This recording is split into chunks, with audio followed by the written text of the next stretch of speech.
Hi friends, எல்லாருக்கும் வணக்கம். Welcome to வான்சரர்கள் சேனல். இன்றைக்கி நம்மளோட சேனலில் வந்து ஒரு சூப்பரான ஹெல்த்தியான கீரை ரெசிபி தான் பார்க்க போகிறோம்.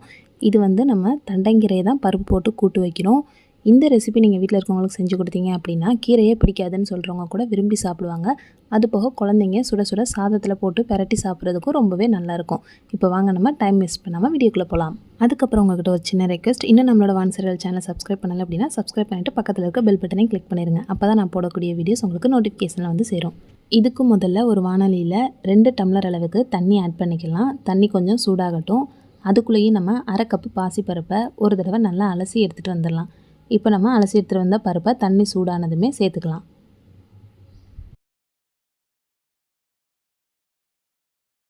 இப்போ பருப்பு கொஞ்சம் வேகமாக வேகிறதுக்காக இது கூடவே கொஞ்சமாக எண்ணெய் சேர்த்துக்கலாம். அதுக்கடுத்ததாக 1/2 டீஸ்பூன் அளவுக்கு மஞ்சள் தூள், 1 டீஸ்பூன் அளவுக்கு சீரகம், 10லேருந்து 15 சின்ன வெங்காயத்தை 2ஆக கட் பண்ணி சேர்த்துருக்கேன். அது கூடவே 3 பல் பூண்டையும் நீல வாக்கில் கட் பண்ணி சேர்த்துட்டு ஒரு பழுத்த தக்காளியும் கட் பண்ணி சேர்த்துக்கலாம். இது எல்லாத்தையுமே சேர்த்துட்டு நம்ம நல்லா மிக்ஸ் பண்ணி விட்டலாம். நல்லா கலந்து விட்டதுக்கப்புறமா இது வந்து நல்லா வெந்து வரணும். ஸோ அதனால் ஒரு லிட்டு போட்டு க்ளோஸ் பண்ணிவிட்டு நம்ம நல்லா வேக விட்டுடலாம். இப்போ பாருங்கள், நமக்கு எல்லாமே சூடானதும் நம்மளுக்கு வந்து பருப்பு வந்து பொங்கி வரும். ஸோ அதனால் வந்து ஃப்ளேமை கொஞ்சம் ஹை ஃப்ளேமில் இருந்து நம்ம மீடியம் ஃப்ளேமுக்கு மாற்றிக்கலாம். ஏன்னா நம்ம வந்து ரொம்பவே சிம்மில் வச்சோம் அப்படின்னா பருப்பு வேகிறதுக்கு டைம் எடுத்துக்கிறோம். ஸோ அதனால் ஹைலையும் ஸ்லோலையும் மாற்றி வச்சோம் அப்படின்னா நம்மளுக்கு இந்தளவுக்கு பருப்பு வந்து வெந்திருக்கும். அப்பப்போ திறந்து பார்த்துக்கோங்க, ஏன்னா திடீர்னு தண்ணி பத்தலை அப்படின்னா பருப்பு பிடிச்சிரும். ஸோ இப்போ வந்து தண்ணி தேவைப்படுது அப்படின்றக்காக ஒரு 1/2 கிளாஸ் தண்ணி எக்ஸ்ட்ராவாக சேர்த்துக்கிறேன். இவ்வளோ சிரமப்படுறதுக்கு குக்கரில் ஒரு விசில் வச்சு எடுத்துடலாமே பாசிப்பருப்பு அப்படின்னு நினைப்பீங்க. பட் அந்த மாதிரி வச்சோம் அப்படின்னா பருப்பு வந்து ரொம்ப மையாக வெந்துடும், குழஞ்சி போயிடும். இந்த மாதிரி வச்சோம் அப்படின்னா நம்ம கீரை சாப்பிடும்போது அந்த பருப்பு கடிபடையில் ரொம்பவே டேஸ்ட்டாக இருக்கும். இப்போ பாருங்கள், நம்மளுக்கு பருப்பு கரெக்டான பக்குவத்துக்கு வெந்து வந்திருக்கு. இந்த மாதிரி பருப்பு வந்து மலர்ந்து இருந்தால் போதும், ரொம்ப குழஞ்சிடக்கூடாது. இந்த டைமில் நம்ம வாங்கி கட் பண்ணி கழுவி வச்சுருக்க தண்டங்கீரையை சேர்த்துக்கலாம். எப்போவுமே கீரையை 1க்கு 2லேருந்து 3 அலசணும் அப்படின்னா நம்மளுக்கு வந்து ரொம்பவே சுத்தமாக இருக்கும். இல்லைன்னா நம்மளுக்கு வந்து அதில் எப்படினாலும் மண் வந்துடும்.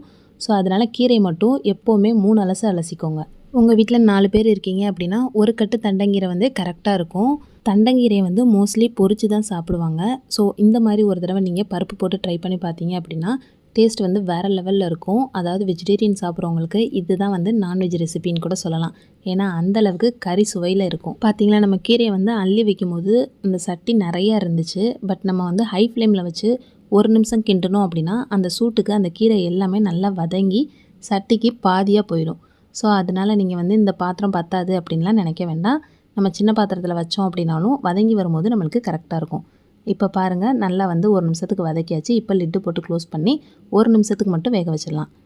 இப்போ நம்ம ஓப்பன் பண்ணி பார்த்தோம் அப்படின்னா கீரையோட பச்சை நிறம் வந்து மாறக்கூடாது. ஏன்னா நம்மளுக்கு வந்து பச்சை நிறம் மாறுச்சு அப்படின்னா அதில் இருக்க சத்து எல்லாமே போயிடும். அதனால கீரை எப்போவும் நம்ம அரவைக்காடில் சாப்பிட்றதா ரொம்ப நல்லது. இப்போ நம்ம கீரைக்கு தேவையான கல் உப்பு சேர்த்துட்டு ஒரு பரட்டிட்டு மறுபடியும் லிட்டு போட்டு க்ளோஸ் பண்ணிடலாம்.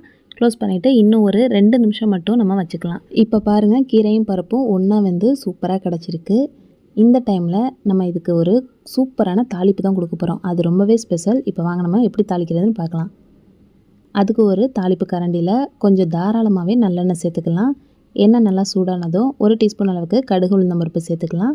இப்போ கடுகு நல்லா வெடிச்சுக்கிறட்டும். கடுகு நல்லா வெடித்ததுக்கப்புறமா 1 டீஸ்பூன் அளவுக்கு சீரகமும் சேர்த்துக்கலாம். சீரகமும் நல்லா பொரிஞ்சதுக்கப்புறம் கருவேப்பிலை, காரத்துக்கு 3 பச்சை மிளகாவை கட் பண்ணி சேர்த்துருக்கேன். பருப்பு போட்டு எந்த ரெசிபி பண்ணாலும் கண்டிப்பாக தாளிப்பில் பெருங்காயம் சேர்க்க மறந்துடாதீங்க. ஸோ பெருங்காயம் 3 பிஞ்ச் அளவு சேர்த்துட்டு அது கூடவே ரவுண்டாக கட் பண்ண சின்ன வெங்காயம் தான் சேர்த்துருக்கேன். ஸோ இது வந்து ரொம்பவே டேஸ்ட்டாக இருக்கும். அது போக நம்ம இந்த தாளிப்பை வந்து நல்லெண்ணெயில் தாளித்து கொட்டும்போது அதோட வாசமே ரொம்பவே ஜம்முன்னு இருக்கும். குழந்தைங்க ரொம்ப விரும்பி சாப்பிடுவாங்க. அது கூடவே நீங்கள் தேவைப்பட்டால் நெய்யும் சேர்த்து நம்ம பசங்களுக்கு சாதத்தில் போட்டு பரட்டி ஊற்றலாம். இப்போ நம்ம தாளிப்பை வந்து ரெடி பண்ணி வச்சுருக்க கீரை பருப்பில் சேர்த்துட்டு அது கூடவே ஒரு கைப்பிடி அளவுக்கு தேங்காய் துருவலும் சேர்த்தோம் அப்படின்னா டேஸ்ட்டு கண்டிப்பாக சொல்கிறேன் வேறு லெவலில் இருக்கும். ட்ரை பண்ணி பார்த்துட்டு எப்படி வந்துச்சு அப்படின்றத மறக்காமல் கமெண்ட் பண்ணுங்கள். இந்த ரெசிபி உங்களுக்கு பிடிச்சிருந்துச்சு அப்படின்னா லைக் பண்ணுங்கள், ஷேர் பண்ணுங்கள், மறக்காமல் கமெண்ட் பண்ணுங்கள். இதே மாதிரி ஒரு சூப்பரான ரெசிபியோட நெக்ஸ்ட் உங்கள் எல்லாரையும் வந்து மீட் பண்ணுறேன். தேங்க்ஸ் ஃபார் வாட்சிங்.